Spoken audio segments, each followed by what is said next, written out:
రెండవ రాజుల గ్రంథము 17వ అధ్యాయము.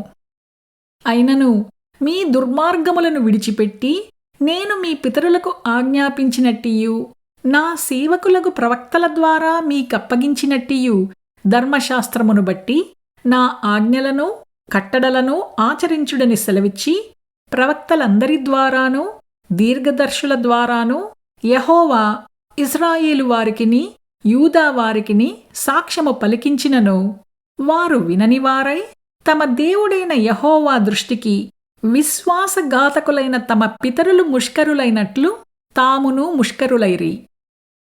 వారు ఆయన కట్టడలను తమ పితరులతో ఆయన చేసిన నిబంధనను ఆయన తమకు నిర్ణయించిన ధర్మశాస్త్రమును విసర్జించి వ్యర్థమైన దానిని అనుసరించుచు వ్యర్థులై వారి వాడుకల చొప్పున మీరు చేయకూడదని యెహోవా తమకు సెలవిచ్చిన తమ చుట్టూనున్న ఆ జనుల మర్యాదలననుసరించి వారి వంటి వారైరి.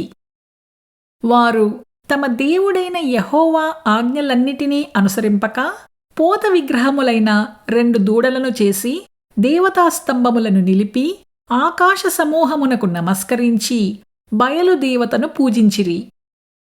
మరియు తమ కుమారులను కుమార్తెలను అగ్నిగుండమును దాటించి శకునమును చిల్లంగితనమును వాడుక చేసుకుని యెహోవా దృష్టికి చెడుతనము చేయుటకై తమ్మును తాము అమ్ముకొని ఆయనకు కోపము పుట్టించిరి. కాబట్టి యెహోవా ఇశ్రాయేలు వారి యందు బహుగా కోపగించి తమ సముఖములో నుండి వారిని వెళ్ళగొట్టెను. కనుక యూదా గోత్రము కాక మరి ఏ గోత్రమునూ శేషించి ఉండలేదు. అయితే యూదావారును తమ దేవుడైన యెహోవా ఆజ్ఞలను విడిచిపెట్టిన వారై ఇశ్రాయేలు వారు చేసుకొనిన కట్టడలను అనుసరించిరి. అంతట యెహోవా ఇశ్రాయేలు వారి సంతతి వారినందరినీ విసర్జించి వారిని శ్రమపెట్టి దోపుడుగాన్ల చేతికప్పగించి వారిని తన సముఖము నుండి వెళ్ళగొట్టెను.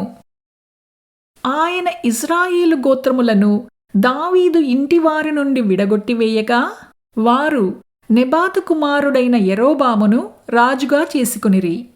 ఈ యెరోబాము ఇశ్రాయేలు వారు యెహోవాను అనుసరింపకుండా ఆయన మీద వారిని తిరుగుబడచేసి వారు ఘోర పాపము చెయ్యుటకు కారకుడాయెను. ఇశ్రాయేలు వారు యెరోబాము చేసిన పాపములలో దేనినీ విడువక అనుసరించుచూ వచ్చిరి కనుక తన సేవకులైన ప్రవక్తల ద్వారా యెహోవా సెలవిచ్చిన మాట చొప్పున ఆయన ఇశ్రాయేలు వారిని తన సముఖములో నుండి వెళ్ళగొట్టెను. ఆ హేతువు చేత వారు తమ స్వదేశములో నుండి అష్షూరు దేశములోనికి చెరగొని పోబడిరి. నేటి వరకు వారచ్చట ఉన్నారు. అష్షూరు రాజు బబులోను, కూతా, అవ్వా, హమాతు, సెపర్వయీము అను తన దేశములలో నుండి జనులను రప్పించి ఇశ్రాయేలు వారికి మారుగా షోమ్రోను పట్టణములలో ఉంచెను కనుక వారు షోమ్రోను దేశమును స్వతంత్రించుకొని దాని పట్టణములలో కాపురము చేసిరి. అయితే వారు కాపురముండనారంభించినప్పుడు యెహోవా యందు భయభక్తులు లేనివారు కనుక యెహోవా వారి మధ్యకు సింహములను పంపెను. అవి వారిలో కొందరిని చంపెను.